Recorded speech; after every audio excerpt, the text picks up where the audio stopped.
Rekomendasi VGA card 1 jutaan yang bisa kalian catat. Jelas performanya nggak bakal malu-maluin, bisa buat dipakai sehari-hari, dan jelas sangat membantu keseharian kalian seperti kalau kalian mau main game kompetitif atau mungkin game AAA dengan resolusi dan preset yang menyesuaikan.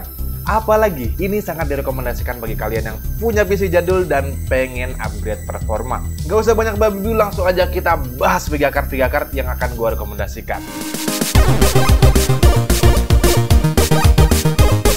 Yang pertama adalah GTX 1050 2GB.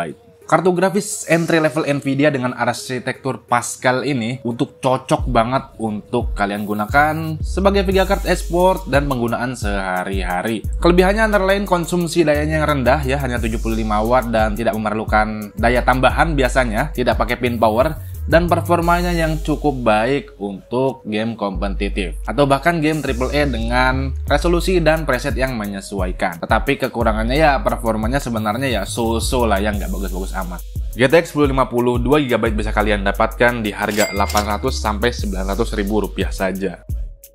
Selanjutnya ada RX 560, VGA card dari AMD dengan arsitektur Polaris yang menawarkan performa yang cukup solid di kelas menengah ke bawah pada saat itu. Rilis pada tahun 2017, memiliki base clock 1175 dan boost clock itu 1275. Kapasitasnya ada yang 2GB dan ada yang 4GB ya. Memiliki kelebihan yaitu adalah harganya yang terjangkau dengan performa yang cukup baik, dan juga ini konsumsi dayanya itu masuknya efisien. Walaupun TDP-nya 80 watt, tetapi ada beberapa VGA card yang bisa dijalankan tanpa menggunakan pin power. Lalu kekurangannya, kinerjanya ya kurang bagus lah ya, karena emang ini bukan VGA card untuk performa yang tinggi-tinggi amat. Ya it's okay lah kalau kalian bisa dapatkan di bawah 1 jutaan. Nah, untuk harganya sendiri itu RX 560 bisa kalian dapatkan di harga kisaran 600 sampai 800 ribuan aja. Tetapi ada yang kondisi baru harganya masih di atas 1 juta. Sebenarnya kalau kondisi baru kurang direkomendasikan. Yang selanjutnya adalah GTX 960 ya, VGA card yang cukup tua ya, rilis pada tahun 2015, tetapi masih bisa kalian pertimbangkan di performanya.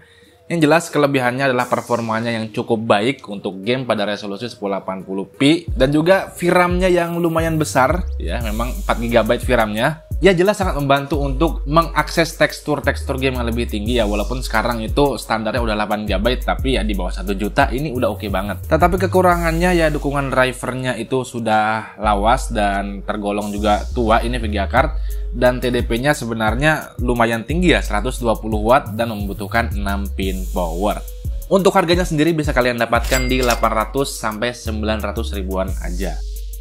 Yang selanjutnya adalah VGA card Chestplane GTX 750 Ti yang rilis udah 10 tahun lalu, tetapi sampai saat ini masih bisa diperas ya performanya, karena emang performanya itu sekarang sudah tertinggal ya untuk beberapa titel sekarang. Cuma untuk VGA card di bawah 1 jutaan ini masih bisa banget dipertimbangkan. Memiliki konsumsi daya yang rendah ya, 60 watt itu bisa kalian jalankan tanpa menggunakan pin power. Dan juga memiliki performa yang ya oke lah, lumayan lah ya untuk esport, untuk game kompetitif. Tapi emang kalau AAA harus disesuaikan. Tetapi emang secara overall, karena emang dari dulu pertama kali rilis pun ini bukan VGA card yang high end, ya jelas performanya ya kalian harus bisa toleransi di beberapa preset ya. GTX 750 Ti ini bisa kalian dapatkan di kisaran harga 600 sampai 800 ribu rupiah saja. Yang selanjutnya adalah GTX 970 ya, VGA card dari Nvidia dengan arsitektur Maxwell ya. Menawarkan performa yang tinggi dan lumayan oke pada masanya.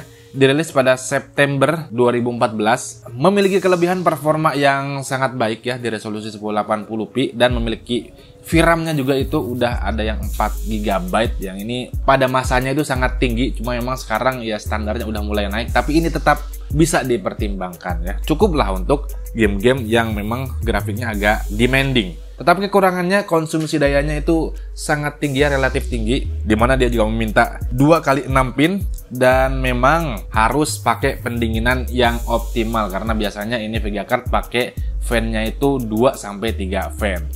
Untuk harganya sendiri bisa kalian dapatkan di harga Rp900.000 aja. Yang selanjutnya ada R9 380 ya, Vega card dengan arsitektur GNC 1.2. Performanya oke, apalagi untuk 1080p ya. VRAM-nya juga udah 4 GB ya, sangat oke lah untuk kalian yang emang mau mengakses game dengan tekstur yang lumayan banyak, dengan demanding GPU yang lumayan, dan performanya juga lumayan stabil di 1080p dengan preset yang menyesuaikan jelas. Dan catatannya di sini konsumsi dayanya yang terbilang sangat tinggi ya untuk Vega card, apalagi performanya itu kalau dibandingkan dengan sekarang itu udah tertinggal jauh, tapi listriknya masih lumayan tinggi, yaitu memiliki TDP 190 Watt dengan pin konektor 2x6 pin. Nah, R9 380 ini bisa kalian dapatkan di harga kisaran 700 sampai 800 ribu rupiah aja. Oke, yang selanjutnya ada R9 juga, yaitu R9 270X ya, Vega card yang juga memakai arsitektur GCN yang dikenal dengan performanya yang oke dan harganya yang lumayan terjangkau.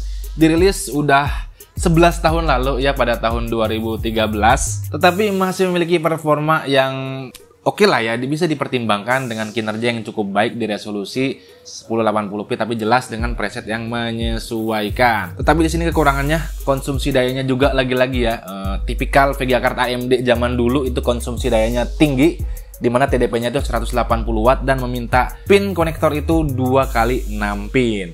Nah, R9 270X ini bisa kalian dapatkan di kisaran harga 500 sampai dengan 800 ribu rupiah aja.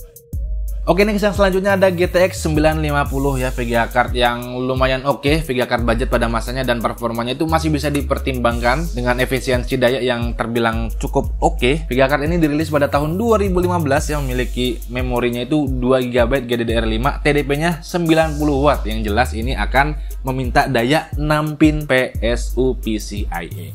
Ya, kelebihannya cukup lah ya untuk game-game kompetitif di resolusi 1080p, 900p atau 720p jelas, dan harganya sangat terjangkau ya, apalagi sekarang itu udah mulai terjangkau.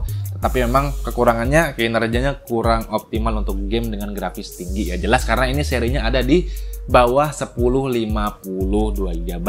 Untuk harganya sendiri ada di kisaran harga 500 sampai dengan 900 ribu rupiah aja.